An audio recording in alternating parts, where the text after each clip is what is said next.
Brian Kelly is leaving his job as the Notre Dame head coach to go be the head man at LSU. And oh, man, I love this move. I think this is a fantastic, awesome move in college football.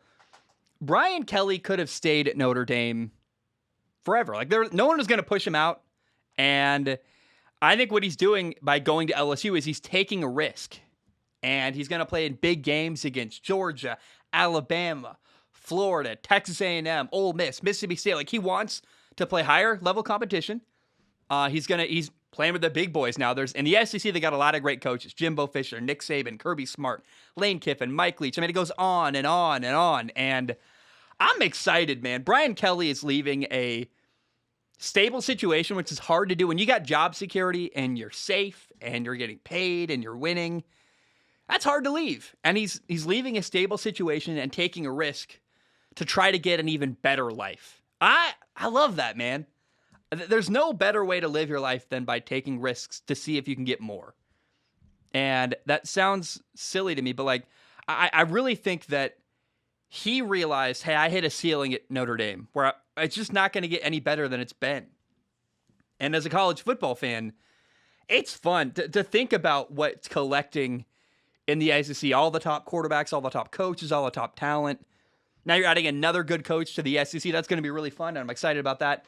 LSU's got amazing facilities, a ton of money. It's a great place to recruit and bring people to play for you. Here's what Brian Kelly did in 12 years at Notre Dame. He went 113 wins, 40 losses. He won 74% of his games. He got Notre Dame to a national title. He got them to the college football playoff. They lost to Alabama both times, by the way. But that's impressive in of itself. Like, he got Notre Dame to the college football playoff and national title in his run, 12 years there. He could have stayed. He had no reason. He wasn't being pushed out. No one wanted him to leave. But for him, going to LSU, it's an upgrade. Notre Dame is kind of pompous. They think they are all that. To me, LSU is way better. It's a better situation for you, for your life, to build a future and shoot for more. Like, I don't know that Brian Kelly can win a national title. I know for sure he couldn't do it at Notre Dame. It wasn't going to happen at Notre Dame. He might be able to do it at LSU. And that's the possibility he's going for. It's that little sliver of hope that he didn't have before by being a part of Notre Dame. So it's a risk, but I love it. I love it so much. It's going to be a ton of fun, and I'm happy. Brian Kelly making upgrades in his life. I think that should be celebrated. A lot of people are talking about, why would you leave Notre Dame? He did. That's cool in of itself, is when you don't need to leave, but you choose to leave. That right there is exciting. And if, let's imagine Brian Kelly did not take the job at LSU. He stays at Notre Dame.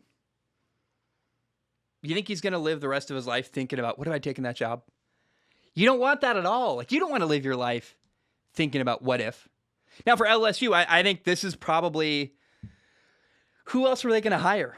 I mean, I can't think of a better option, actually. And that's not a ringing endorsement of Brian Kelly. But you're looking at Brian Kelly, a guy who did really well at Notre Dame. I think overachieved a little bit at Notre Dame. Who's going to get better facilities and more stuff at his disposal. That's exciting to think about. Like, oh, what could he achieve? Look what he did at Notre Dame.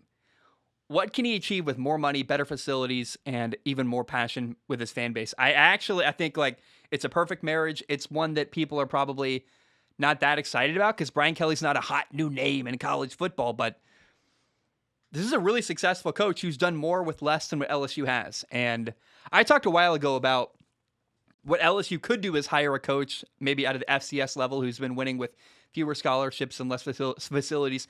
They kind of did that. They took a coach from a guy, Notre Dame's not a slouch, but LSU certainly does have more resources available to him. And you think of, look what he did at Notre Dame, and imagine what he can do with the resources that LSU has. So I think for both sides, for LSU and for Brian Kelly, it's a home run. And I just know it's going to be fun to watch. And I love, if you're an SEC football fan, I love the SEC. I think that, the Pac-12 is going to be, Lincoln Riley's probably going to dominate the Pac-12, him or Mario Cristobal at Oregon.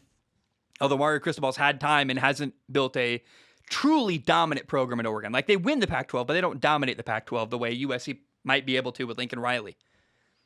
But as Lincoln Riley goes to the Pac-12, I look at what the SEC has, and it's just a collection of almost all the top talent and coaches in college football. And man, I'm a Pacific Northwest guy. All my friends growing up are Pac-12 fans, and they talk about Oregon and the Civil War, and hey, is USC going to beat Cal this year? I'm like, who cares? Like, the SEC is amazing. The talent they got, the entertaining storylines, the great coaches, and I, as a college football fan, I hear Brian Kelly's going to LSU, and I'm like, let's go, dude. It's going to be fun, and I can't wait to see what happens down there in the Bayou. Good for Brian Kelly and good for LSU.